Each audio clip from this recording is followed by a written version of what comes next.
Dipersembahkan oleh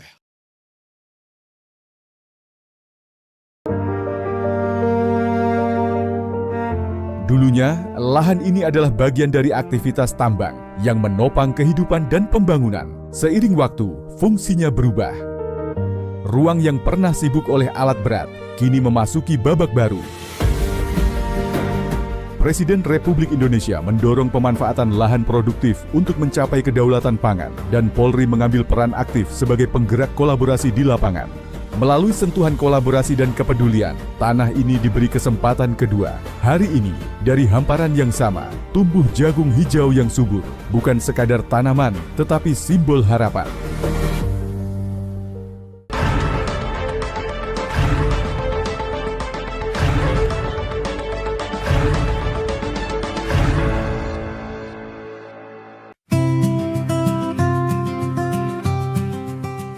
Dari tanah yang pernah dianggap tak lagi bernilai, kini tumbuh harapan baru bagi ketahanan pangan bangsa. Di Kalimantan Timur, perubahan itu bukan sekadar wacana, tetapi kerja nyata. Dalam kurun 1 tahun, produksi jagung Kalimantan Timur melonjak tajam dari 2.159 ton pada Januari hingga Agustus 2024 menjadi 7.524 ton pada periode yang sama di tahun 2025. Sebuah kenaikan signifikan mencapai 248% yang mengantarkan Kaltim ke posisi 3 besar nasional. Kami dari Polda Kalimantan Timur tentunya menjadi bagian dari organisasi besar Polri yang selama ini tentunya punya kewajiban untuk menindaklanjuti dan melaksanakan program asas kita Bapak Presiden Prabowo, yang salah satunya adalah terkait dengan masalah ketahanan pangan, kemudian makan bersih gratis. Khusus terkait masalah ketahanan pangan di wilayah Kalimantan Timur, kami melihat dari perspektif luasan wilayah dan kondisi geografis di wilayah Kalimantan Timur. Dengan luas wilayah yang hampir 100 kali lebih dari Pulau Jawa, kemudian kondisi penduduk yang hanya 4,2, kondisi potensial lahan pertambangan yang dominan dan kelapa sawit. Kemudian kami melihat juga dari kondisi struktur tanah yang ada di Kalimantan Timur yang agak berbeda dengan wilayah-wilayah lain. Kami mencoba untuk menindaklanjuti perintah dari Bapak Kapolri untuk mendukung program ketahanan pangan di wilayah Kalimantan Timur. Lebih dari 2.000 hektar lahan kini ditanami jagung, didukung oleh 142 perusahaan dan keterlibatan langsung jajaran kepolisian di berbagai wilayah. Angka-angka ini bukan sekadar statistik. Di baliknya ada sistem, ada kolaborasi, dan ada perubahan cara berpikir. Lalu, apa yang membuat lonjakan ini bisa terjadi? Kami kembali kepada tugas pokok Polri. Tugas pokok Polri adalah sebagai Harkamtibmas, pelindung, pengayom, pelayan masyarakat, dan penegak hukum. Dari perspektif Harkamtibmas tentunya didasari oleh kondisi ekonomi masyarakat, kondisi geografis masyarakat. Sehingga ketika kami lihat tugas kami, seandainya kami bisa menciptakan kemandirian ekonomi masyarakat di bawah, tentunya nanti akan tercipta Harkamtibmas lebih baik, potensi ada tindak pidana menjadi menurun.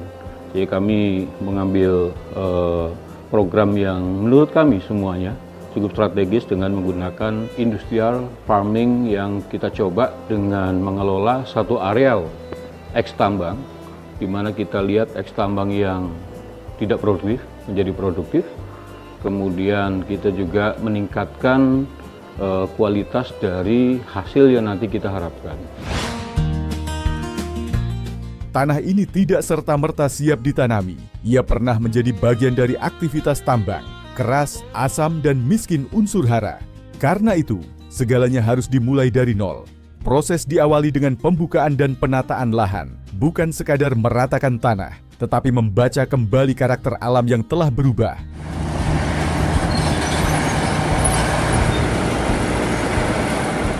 Tanah eks tambang memerlukan perlakuan khusus, perhatian ekstra sebelum benih pertama ditanam.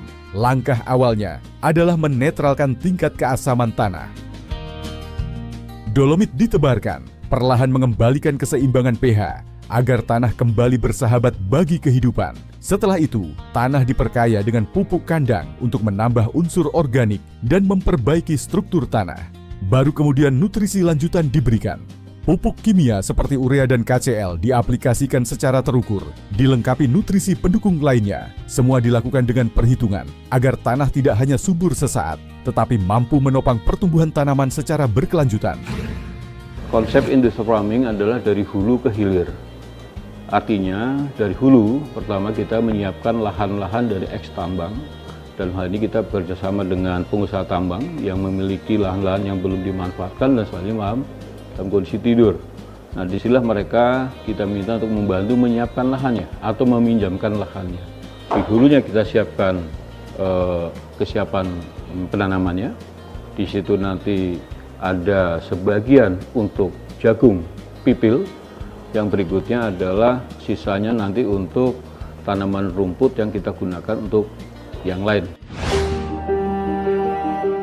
Jagung pipil dipilih karena memiliki ketahanan adaptif tinggi terhadap kondisi lahan eks-tambang yang telah direklamasi. Dibandingkan komoditas pangan lain, jagung relatif lebih toleran terhadap variasi kesuburan tanah selama dilakukan pengelolaan pH dan nutrisi yang tepat. Hal ini menjadikannya pilihan realistis dan efektif untuk lahan yang sedang dipulihkan. Kalau kami melihat dari data tahun 2023, kalau mungkin data sekarang mungkin hampir sekitar 8.000 hektar lahan eks-tambang yang tidak produktif.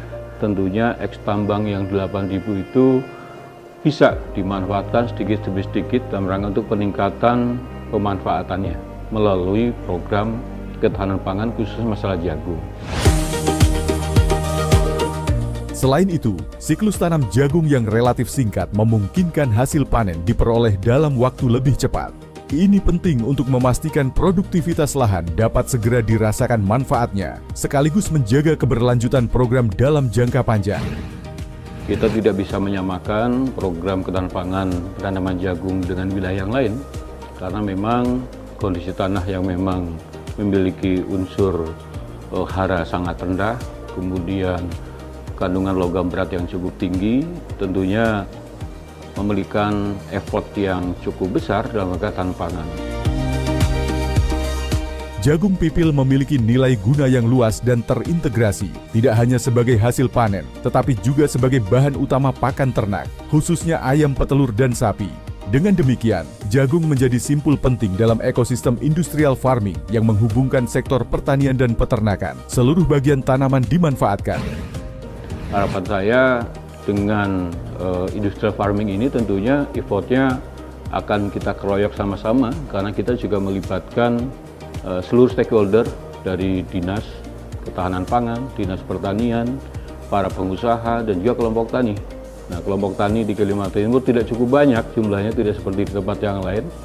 Ketika kita menggunakan pola industrial farming, tentunya sumber daya manusia yang tidak terlalu banyak, tetapi bisa efektif, efisien, dan semoga nanti kedepannya lebih ekonomis hasilnya.